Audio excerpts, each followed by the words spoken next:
You can feel lonely in a room full of people. You can feel lonely with thousands of followers, dozens of coworkers, and a phone that never stops buzzing. And that's strange, because humans are more connected today than at any other point in history. So why does loneliness still hurt so much? Most people assume loneliness is a problem to solve, something to escape, something to avoid. But what if we're looking at it the wrong way? For ancient humans, being separated from the group wasn't just uncomfortable. It could carry serious consequences. Which raises an interesting question. If staying connected was so important, why did humans evolve an emotion as painful as loneliness? The strange thing is that loneliness may be one of the oldest emotions humans have ever felt, and ancient humans may have understood something about it that we've forgotten. Something that could completely change the way we think about loneliness today. Loneliness feels like a modern problem.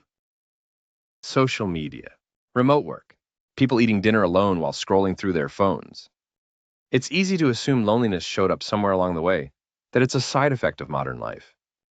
But there's a problem with that idea. Loneliness appears in virtually every human society researchers have studied.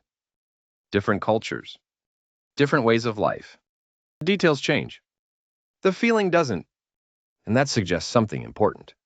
Loneliness is probably much older than modern civilization, much older than cities, much older than the internet, maybe even older than history itself. Of course, we can't know whether a particular hunter-gatherer 50,000 years ago felt lonely. Ancient humans didn't leave behind journals describing their emotions, but they did leave behind something else. Evidence of lives built around other people. In fact, ancient humans may have spent less time alone in an entire year than many people spend alone in a single week, which raises an interesting question. If social connection was so important throughout human history, why? Why did humans become such deeply social creatures in the first place? Because the answer may reveal something important about loneliness itself. The answer starts with a simple fact. Ancient humans were surprisingly bad at surviving alone. Not because they were weak, but because they depended on each other for almost everything. Food wasn't guaranteed. Injuries were common. Predators existed. And there were no hospitals, grocery stores, or emergency services waiting to help when things went wrong. If someone got sick or injured, other people helped. We know this because archaeologists have discovered ancient skeletons with severe injuries that healed over time. Injuries that would have made survival nearly impossible without support from a group. Think about that for a moment. A person suffers a devastating injury tens of thousands of years ago. They can't hunt. They can't travel.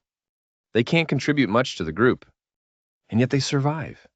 Not for days, for months, sometimes years, which means someone carried them, fed them, protected them. Humanity's greatest survival tool wasn't strength. It wasn't speed. It wasn't claws or sharp teeth. It was cooperation. And losing that connection carried real consequences, which creates another mystery. If being disconnected from the group could become dangerous, how did the human brain know when it was happening? Because long before text messages, friend groups, or social media, humans needed some way to recognize when they were drifting too far from the people around them. The human brain already has systems that warn us when something important is missing. When you're thirsty, you feel thirst. When you're hungry, you feel hunger. When you're injured, you feel pain. None of those feelings are pleasant. They're not supposed to be. They're signals. A way for the body to say, pay attention, something important needs your attention. Now imagine you're an ancient human. You haven't eaten in days. Hunger pushes you to find food. That makes sense. But what if you were becoming separated from the people around you? What if the thing threatening your survival wasn't a lack of food, but a lack of connection? Researchers like John Cacioppo spent decades studying loneliness and came to a fascinating conclusion. Loneliness appears to work much like hunger or thirst, not as a flaw, not as a weakness, but as a signal. Evolution created loneliness for the same reason it created hunger, to push us towards something necessary for survival. The pain isn't the problem. The pain is the message. Just as physical pain motivates you to protect your body, loneliness may have evolved to protect your social connections. Loneliness doesn't feel like a simple emotion. It often feels physical, heavy, aching, almost like an injury. If you've ever felt that heaviness after being ignored, rejected, or left out, you already know what this feels like. And modern brain scans suggest that's not just your imagination. The brain often treats social pain more like an injury than a bad mood. Social rejection and physical pain activate some of the same regions of the brain. The brain treats social disconnection as something important, something worth responding to. But that creates another puzzle. If loneliness evolved to keep us connected to other people, why can someone feel lonely while surrounded by them? At first, loneliness seems easy to explain. You're lonely because you're alone. Problem solved. Except that's not what actually happens. People can feel lonely in crowded cities, at family gatherings, at work, even in relationships. Maybe you felt it yourself, sitting at a table with people you care about and somehow feeling disconnected anyway. If loneliness were simply measuring how many people are around you, none of that should be possible. Researchers have found that loneliness is influenced less by the number of relationships we have and more by how connected we feel to them. In other words, the loneliness system isn't counting people, it's measuring belonging. Think about ancient humans for a moment. Survival didn't depend on being near strangers, it depended on being part of a group, trusted people, people who would help when things went wrong. What mattered wasn't proximity, it was belonging. And suddenly, a lot of modern experiences start making more sense. Why someone can have thousands of followers and still feel lonely. Why being ignored by a friend can hurt more than being alone for a day. The loneliness system isn't asking how many people are nearby, it's asking, do I belong here? Which raises an uncomfortable possibility. What if modern life has become very good at giving us contact, but much worse at giving us belonging? The safest humans in history may also be the loneliest.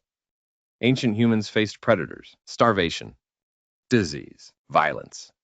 Most of the dangers that shaped their lives have largely disappeared. In fact, we solved the problem loneliness evolved to solve. But loneliness never got the memo. For most of human history, loneliness was difficult to ignore. If you became disconnected from the group, the solution was usually obvious. Reconnect, return, repair the relationship, contribute to the tribe. But modern humans have something ancient humans never had: distraction. For the first time in history, it's possible to feel lonely without ever sitting alone with that feeling. We can scroll, stream, watch, consume, stay busy. The signal still fires, but instead of responding to it, we often learn to drown it out. And that creates a strange new problem. The loneliness system evolved to help us reconnect, not to help us ignore it, which means modern loneliness may feel different for a simple reason. The signal remains, but we've become much better at avoiding what it's trying to tell us. Maybe that's why loneliness feels so confusing today. We've spent years treating it like an enemy, something to eliminate, something to escape. But for most of human history, loneliness wasn't a flaw. It was information, a signal that something important might be missing. Not because humans were weak, but because humans survived together. We're trying to solve an ancient signal in a modern world, which means loneliness may not always be telling you that you're alone. It may be asking a different question. Do you feel known? Do you feel understood? Do you feel like you belong? The tribe may look different today than it did thousands of years ago, but the signal remains. And maybe loneliness isn't proof that something is wrong with you. Maybe it's one of the oldest messages your ancestors ever left behind. The tribe disappeared. Your instincts didn't. We assume ancient humans feared being alone. But what if they also experienced something we've almost forgotten? Boredom.